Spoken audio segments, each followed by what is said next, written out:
I have been on the lookout for a very good ultra-wide lens, specifically a prime lens.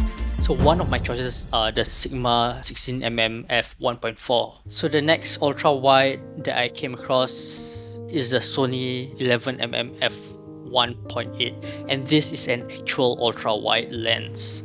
Sigma, although 16mm, you can't really consider it an ultra-wide lens. Most likely just a normal wide lens. So right now I'm just shooting an 11mm. Yeah, it's just because it's wide, you can capture most of this architecture, so it's really good for real estate videos as well. I'm going to compare this with the 16mm Sigma lens. Okay, so right now this is a f1.4. We'll try to stop it down a bit so the highlights won't get blown out.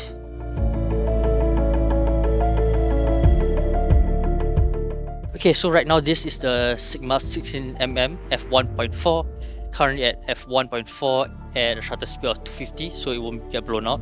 Early on, the Sony 11mm f1.8 was at a shutter speed of 100, so there's a difference. So you got to up the speed by 100 to compensate. It's pretty okay, so I'm going to go up as close as I can. Yep, so right now 16mm is obviously a bit more cropped. It's not as wide.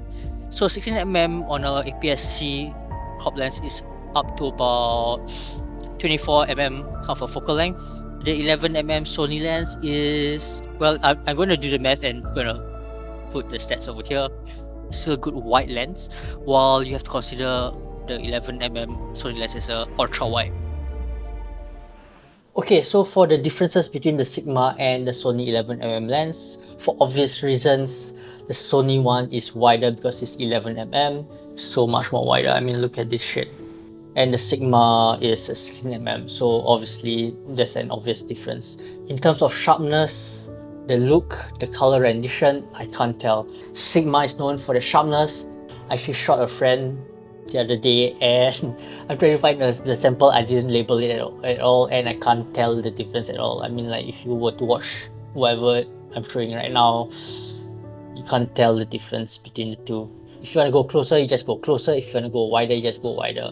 But if you're in a situation where there's not enough space, just use the Sony 11mm lens.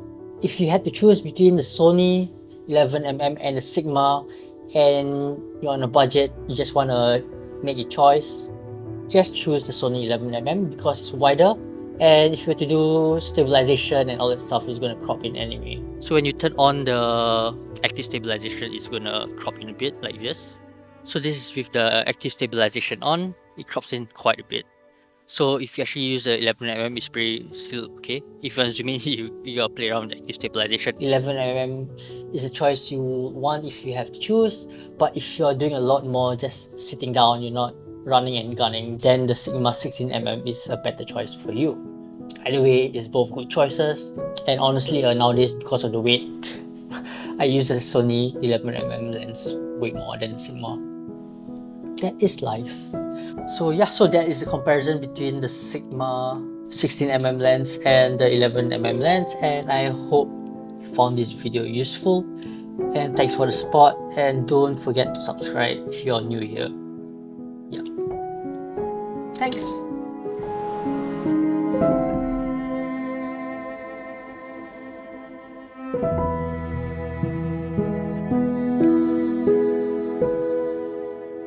But for obvious reasons, if it's so tight that you have to be very close, do not get it.